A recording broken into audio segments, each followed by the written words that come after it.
guys, I'm Pixel Dan, and this is a review of the Masters of the Universe Classics Perfuma.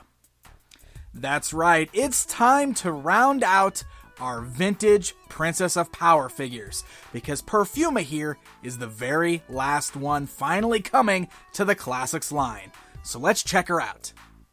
As you can see, she comes on that standard Masters of the Universe Classics blister card packaging, fully showcasing the figure within, along with the Princess of Power Deco label right there on the front. And when you flip that around to the back side of the box, we get a look at several other figures in the Classics lineup, and we're given a brand new bio for Perfuma. Now, upon removing her from the box, the first thing you're going to notice is the smell. That's right, just like both Mossman and Stinkor before her, Perfuma is scented, but this time very pleasant. Has a very powerful rose smell, and let me tell you, it's a strong scent. As soon as you open that box, you're going to be knocked out with the smell of roses.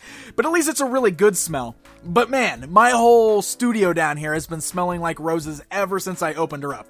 I'm sure it's going to fade in time, just like the pine from Mossman and the patchouli of Stinkor, but definitely something to note. It's going to be very, very fragrant when you open her out of that box.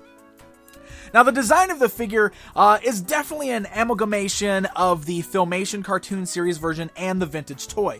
But while a lot of the Princess of Power females have taken a lot more cues from Filmation, Perfuma here actually has a lot more toy references, specifically because of the way that the lower body is done on this figure. In the cartoon series, she had sort of like the little slippers on, whereas this version gave us the green leggings and the pink boots, much like the vintage toy.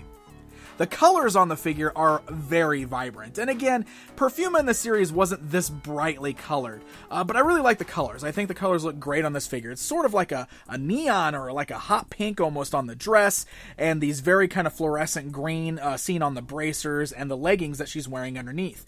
But I love all of the little intricate designs that are worked into the dress there. You can specifically see kind of this great little design that's in the skirt worked in there, and even the top portion up here in the bodice, you can see like some leaves that are etched in.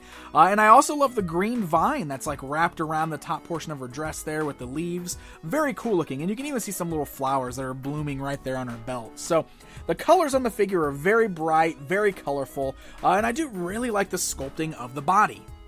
So that's going to bring us up to the head sculpt. And this is definitely something I want to try to capture in the video here. I feel like the sculpt is really good on here, but I kind of feel like the paint could be a little bit better. First of all, I do want to point out, you can see these little lines under the eyes. I can't really tell if those are part of the sculpt or if it's from the paint. It almost looks like she's got bags under her eyes. So that is one part that I'm not really very fond of that. But more importantly, I think the paint on the eyes could definitely be a lot better. If you look at her left eye, it's drooping a little bit. It's not painted completely in the lines. So it definitely gives her a bit of a funny look on her face. So I was a little bit bummed out by that. Also, the skin tone of her face is a slightly different color than the skin tone of her body. It's not too bad, but when you've got her under the lights that I've got here, it's pretty noticeable. Other than that, I feel like the sculpt is pretty good. I just wish that the paint job was a little bit better to go along with it. The hair is a bright yellow in color. You can see that she's got this really cool pink tiara that's part of the sculpt. It's painted a metallic pink in color. We do have a little bit of pink spots on the hair, but I do like the bright color of the yellow there, and you can see the way it kind of curls and swirls around there on the back. It's very similar to a lot of the hair we've seen on many of the female figures in this lineup. Alright, let's go ahead and talk about articulation before we get into the accessories here. So that head is on the standard ball joint there, so you can move the head left and right, up and down. You're going to notice that the hair is going to hinder the movement a little bit, like we've seen on a lot of the females. It is a softer sculpt, so you can see the hair is pliable. It's easy to move, and you can still get some pretty good range of motion there out of the head. You got the arms at a ball joint at the shoulder, so the arms can go upwards, forwards, and backwards. Swivel at the bicep, standard joint at the elbow. You got a swivel at the wrist. You'll notice that she does have that open left hand. It's not too gummy. You can see it's a little soft, but it's not quite as gummy as, say, Catra's was. She's got the swivel at the waist there, so you can turn the body left and right. She does have the ball-like hinge joints at the thighs. The skirt is going to hinder that movement. You can see that's about as far as we're going to get the legs spread outwards. Then you can also move the legs forwards and backwards. Also swivels up there at the thighs. Standard single joint at the knee, and then standard single joint at the ankles. No pegs are showing, and they're fairly tight. They're not the tightest I've seen, but they're also not the loosest. So I'd say it's a pretty good medium middle ground between being too tight and too loose. Alright, so let's start talking about accessories for Perfuma. The first accessory I really like. This is the little flower tiara piece that goes on the top of her head. You'll notice it just kind of has like this green piece in the inside that fits right over the head. It's form-fit perfect for her scalp. You just got to fit it the right way, like I'm doing it backwards there. There you go. And you can see it just kind of pops right there on top of her head. This is a really nice touch because this is definitely for fans of the Filmation Princess of Power cartoon series. This will help to kind of make her look a lot more like she appeared in that cartoon series. And that's really cool. It just kind of looks like a bloomed rose sits right there on the top of her head. I really like this, and since this is the way I'm used to seeing her from the cartoon series, this is likely the way I'm going to display her, and I can see a lot of people wanting to display her that way as well. I didn't note it earlier, but I definitely need to note it now, especially after putting the top on. You notice that the head is a little loose and bobbly. We've seen that with a lot of the females in this line before, so kind of unfortunate. I wish it was a little bit tighter at the neck. You can see that the head just kind of easily bobbles around there.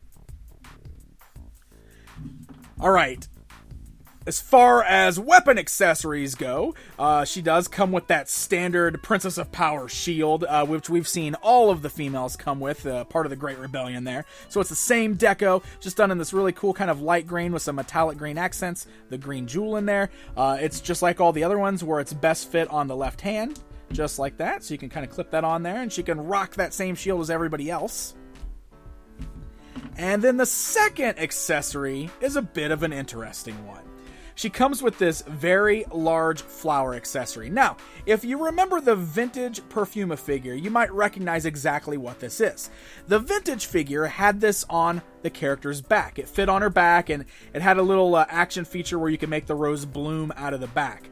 So it's a really nicely sculpted accessory, and it's also very heavy because it's really solid. The rose looks gorgeous and everything on here, but this is where my issue lies with this accessory.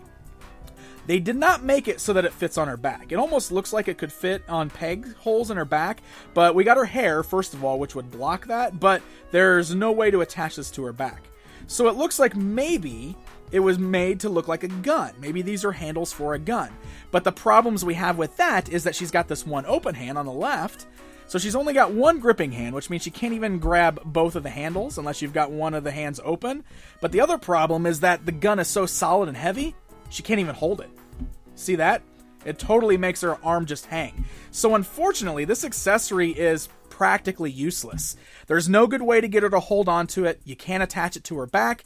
So I'm kind of bummed out that there's not a little bit extra going on with this. I kind of wish I could attach it to her back like the vintage figure, but at the very least, I kind of wish we could get her to hold on to it, and there's just no doing that. Alright guys, it's comparison time. Here is a look at the brand new Perfuma action figure standing alongside her vintage counterpart. That way you can see the similarities and the differences between the two. So there you go, my friends. There is a look at the brand new Masters of the Universe Classics Perfuma, the final figure for the Princess of Power lineup in the Classics line. Overall, I think she's a really pretty action figure. I just wish that there were a few things that were done a little bit better. First of all, the paint job on the face could be improved. But more importantly, I wish she had a good way to use that accessory. Otherwise, I think she looks great, especially standing alongside the rest of the Great Rebellion. It's really amazing getting that whole group together and just seeing how massive it is on the shelf. The best Princess of Power representation we've ever had in action figure form, and I love it. So Perfuma is part of the 2015 Club Eternia subscription and will be made available on MattyCollector.com on October 15th. So happy hunting, my friends! And until next time.